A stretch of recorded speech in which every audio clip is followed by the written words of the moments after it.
because I had a vested interest in the outcome of this conversation. Finally, the voice spoke for the second time. Do not lay a hand on that boy. Don't touch him, because now I know that you fear God. But when I heard those words on the altar, I opened my eyes. And once again, the world seemed like a friendly place. My father doesn't speak. He just came over to me and he untied me and he lifted me off that altar. And he grabbed me and held me so tight that I thought I was going to pass out.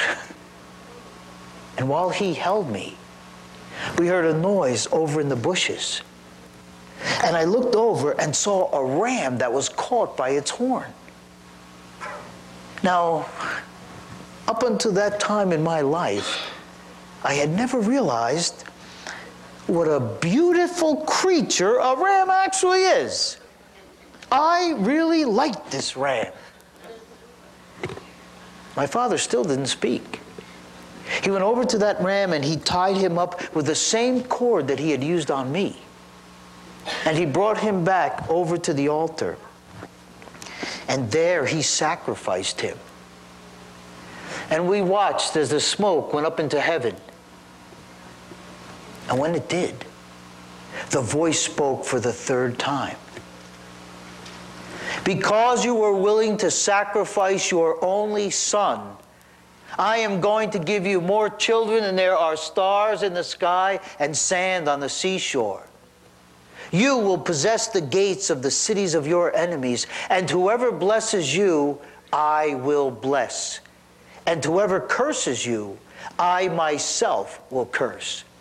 And it will be through you that every family on earth will receive a blessing. We heard those words, and we fell down on our faces, and we worshiped God. And when we finished, we went back down that mountain, and we went home to Beersheba.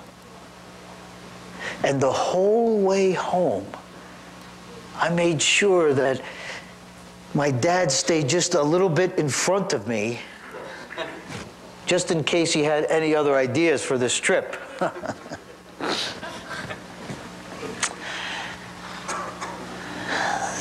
Without a doubt, this was the most unusual thing that happened in my life. And I'll tell you the truth. For the life of me, I could not understand why God would let something like this happen. To be more accurate, why did God command for that to happen? I've had a long time to think about it, and I finally come to understand a few things about that day.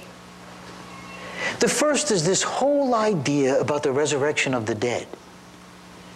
Do you know that there are people living even in this day that do not believe in the resurrection of the dead? They say things like, you know, a person is born, they live their life, they die, and when you die, that's the end of it, nothing else. That kind of talk drives me crazy. How do you think my father could have been willing to do what he did if he did not believe in the resurrection of the dead? And as a matter of fact, that's what the writer says about him in the book of Hebrews.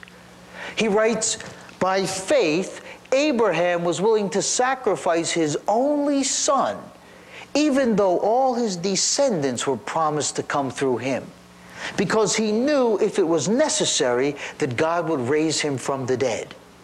And figuratively speaking, he did receive him back from the dead. The resurrection of the dead.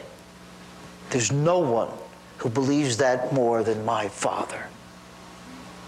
But there's another reason, maybe an even more important reason.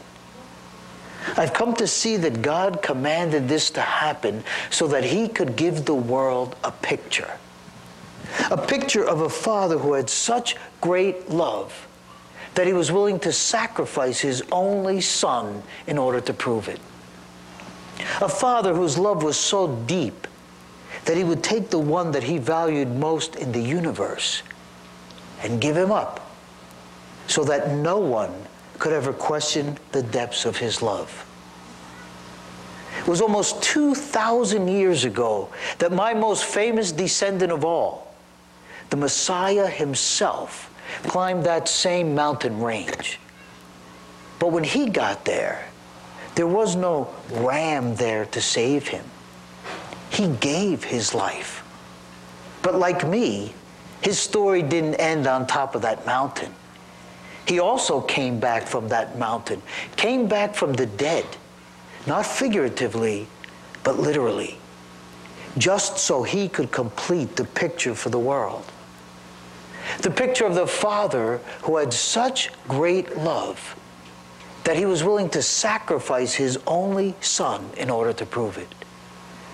The Father whose love is so deep that he took the one that he valued most in the universe and he gave him up so that no one could ever question the depths of his love. I have thought about that day so many times, and I'll tell you, I used to wonder, if I knew what Dad's plans were that day, would I have gone with him? And I'll tell you the truth, I would do it again in a second. Just to have a small part to play in the picture of the love that God has for the world, what greater thing could I have done with my life? I think about that day and I think about all... What? I know, but I know, I'm in the middle of a story. Yeah, I understand. Give me 5 minutes. All right, just give me two. No, I'm fine. I haven't seen him. No, he went over here about an hour ago. I don't know where he is, but sorry. It's my mom. You know, ever since the little trip Dad and I went on, she just hates it when the both of us are out of her sight at the same time. I'm really fine. Yes. I just want to finish up. I understand, but I will be there. Just give me...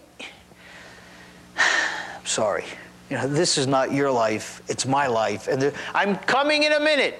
Yes. Yeah. You know, yes. She's going to drive me insane unless I actually go there. I'm coming right now. Let me leave you all with a thought. A promise, really. I can promise all of you this. Those of you who have placed your faith in Yeshua, the Messiah, we're all going to have a chance to see each other again. And it's going to be in the world that's to come after this one. Coming, Mom. Yes. Shalom. Shalom. Coming, Mom. Coming.